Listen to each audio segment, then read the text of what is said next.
to understand all the chaos in the world,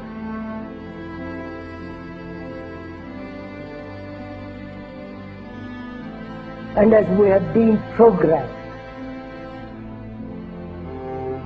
both biologically, physically, programmed mentally, intellectually, one must be aware of this being programmed like a computer. The Quran says you are busy piling up, calculating, developing your careers, your money, your occupation, your wealth, until you visit the graves. Think about it.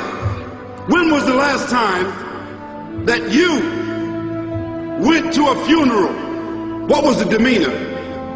Were the people cracking jokes? Were they dancing?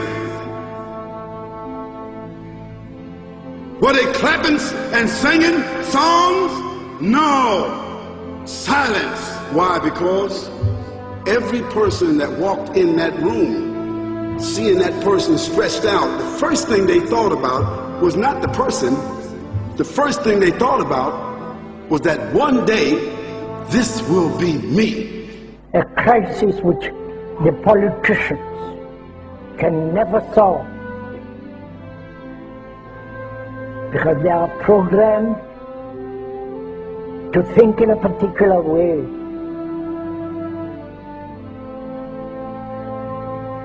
Nor the scientists can solve or understand the crisis, nor the business world, the world of money. You have meddled with the primal forces of nature, Mr. Beale, and I won't have it. Is that clear? You think you merely stopped a business deal? That is not the case. The Arabs have taken billions of dollars out of this country, and now they must put it back. It is ebb and flow, tidal gravity. It is ecological balance. You are an old man who thinks in terms of nations and peoples. There are no nations. There are no peoples. There are no Russians. There are no Arabs. There are no third worlds. There is no West. There is only one holistic system of systems. One vast and immane, interwoven, interacting, multivariate, multinational dominion of dollars. Petrodollars, electrodollars, multi-dollars, Reichmarks, rims, rubles, pounds, and shekels. It is the international system of currency which determines the totality of life on this planet. That is the natural order of things today. That is the atomic and subatomic and galactic structure of things today. And you have meddled with the primal forces of nature. And you will atone. So Allah said, Al-Hakum Takathur. All of us, all of you are engaged in running your mouths, doing your business, multiplying, buying houses, cars, business, whatever you're doing. And when you're told about God, religion, life, morality, you're saying, look, I ain't got no time for that. I ain't got no time for that. I don't want to hear that. See how arrogant people can be until they visit the funeral house.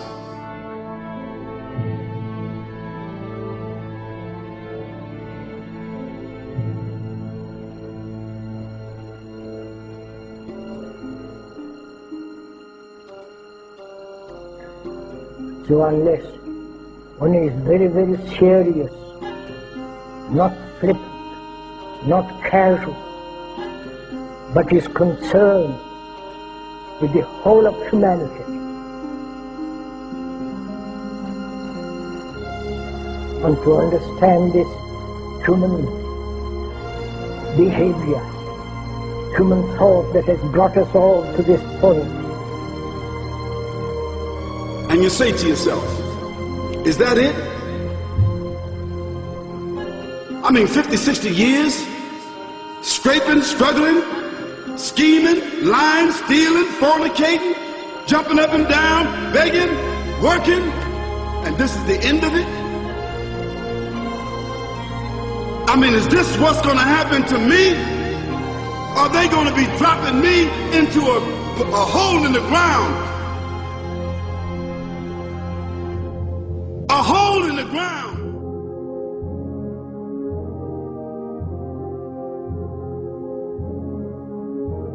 I disagree with you on Israel, but in what way? You know, that's important. I hope Israel flourishes. I just don't think it's worth an American life or an American dollar.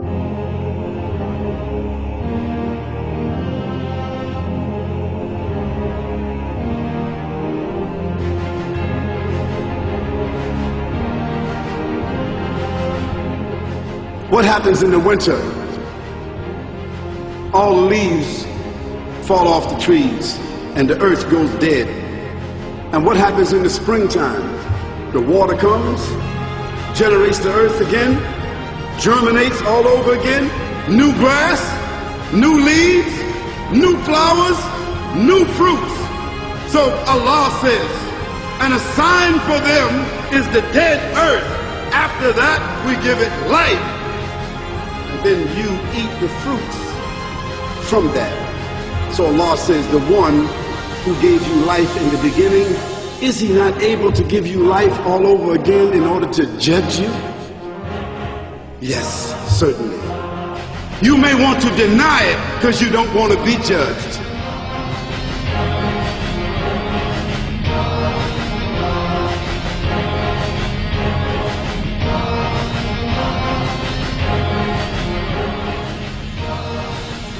And we said, and to us this living, which is misery, is we accept. If we didn't accept this existence as misery, then life and death are the same movement. Like love, death, and living are one. One must totally die to find what love is. And to go into this question of what is death, what lies beyond death, whether there is reincarnation, whether there is a resurrection, for all that becomes rather meaningless if you don't know how to live. We now are a nation known to start war. We feel compelled because of our insecurity that we have to go over and attack these countries to maintain our empire. We have over 700 bases, we're in 130 countries, and we're talking about bombing Iran. It is such a dramatic change from what is truly American and truly constitutional. I don't want to run the world. The Constitution doesn't give me the authority to run the world. We ought to mind our own business is what we need to do. Always spending overseas, wasting money. This is a continuation of a revolution. It is a peaceful revolution. It's up to you to spread this message around this country. This is an American cause. It's a cause of freedom. There's something going on in this country, and it's big. Spread the message. Thank you. Because there's a reason for humans to go inside the grave. If the Creator wanted to, He could have caused us to live and then disappear into the atmosphere. But He didn't. He caused us to go into another womb called the tomb. You started out in the womb of your mother and you wind up in the womb of the earth called the tomb. The alternative is that civilizations don't last very long, but destroy themselves.